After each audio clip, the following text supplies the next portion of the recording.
किन्नरसोबत अनैतिक संबंध ठेवून प्रशांत पाटलानं आपल्या बायकोला संपवलं. प्रशांत पाटील गावात छोटंसं गॅरेज चालवणारा माणूस. घरात पत्नी रोहिणी आणि 2 गोड मुली, मोठी 6 वर्षाची तर धाकटी 3 वर्षाची.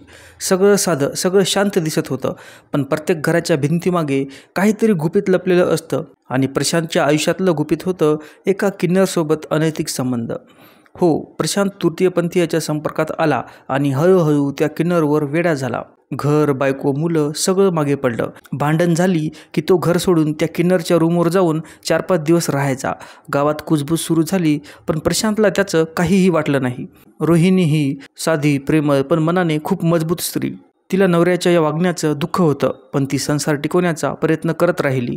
वारंवार तिने प्रशांतला समजावलं, आपल्याला 2 लहान मुली आहेत प्रशांत, कृपया करून हे संबंध तोडून टाक. पण प्रशांतने तिचं ऐकलं नाही. उलट म्हणायचा, तू माझ्या आयुष्यात अडथळा आहेस. हळूहळू प्रशांतचा राग वेडेपणात बदलू लागला आणि त्याने ठरवलं ही बायकोच संपवायची. सोमवार 29 सप्टेंबर रोहिणीच्या वडिलाची तब्येत बिघडली होती. तिने माहेरी ढवळी येथे वडिलाला भेटण्यासाठी जायचं ठरवलं. प्रशांत म्हणाला, मी सुद्धा येतो.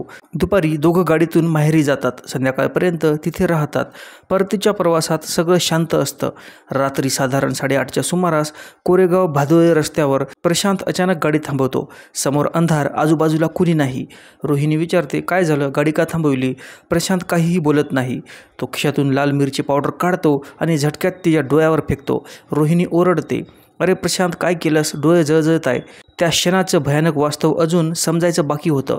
डोळ्यांना काहीच दिसत नसताना प्रशांतने गाडीतून कोयता उचलला. तो वेड्यासारखा तिच्यावर तुटून पडला. पहिला वार हातावर, दुसरा मानेवर. रोहिणी जीवाच्या आकांताने ओरडू लागली, कोणी आहे का, वाचवा. पण त्या ठिकाणी कोणीच नव्हतं. रस्त्यावर पसरलेला अंधार आणि शांततेत घुमणारे तिचे शेवटचे आवाज. काही मिनिटातच सगळं संपलं. रोहिणी ही निर्जीव पडली आणि प्रशांतच्या डोळ्यात फक्त शांतता, भयान शांतता. खून करून प्रशांतने गाडी तिथेच ठेवून तो गावामध्ये पळत गेला. घरी पोहोचल्यावर त्याने आईवडिलांना सगळं सांगितलं. मी रोहिणीचा खून केला. माझ्या मुलीकडे तुम्ही लक्ष ठेवा. मी आता काही महिन्यासाठी जाणार आहे. हे ऐकून आईवडिलांच्या पायाखालची जमीनच सरकली. त्यांनी लगेच गावकऱ्यांना आणि पोलिसांना कळवलं. गावात खळबळ माजली. कोल्हापूर गुन्हे शाखेचे अधिकारी रवींद्र कमळकर आणि टीमने शोधमोहीम सुरू केली. फोन लोकेशन आणि टेक्निकल तपासाच्या आधारे प्रशांतला रात्री 1:30 वाजता पकडण्यात आलं. सुरुवातीला प्रशांतने पोलिसांना सांगितलं, माझ्या बायकोचे इतर लोकांसोबत अनैतिक संबंध होते म्हणून मी तिला मारलं आहे. पण जेव्हा पोलिसांनी तपास वाढवला तेव्हा उलट चित्र समोर आलं. रोहिणी नव्हे, यामध्ये प्रशांतच किन्नरसोबत संबंधात होता. गावात सगळ्यांना माहीत होतं की प्रशांत अनेकदा त्या किन्नरच्या घरी राहायचा. रोहिणीला ते समजल्यावर तिने त्याला बदलण्याचा प्रयत्न केला, पण प्रशांतला ही अडथळा वाटली आणि शेवटी त्याने तिचा जीव घेतला. अशाच नवीन क्राईम स्टोरी ऐकण्यासाठी आपल्या चॅनलला सबस्क्राईब करा. धन्यवाद.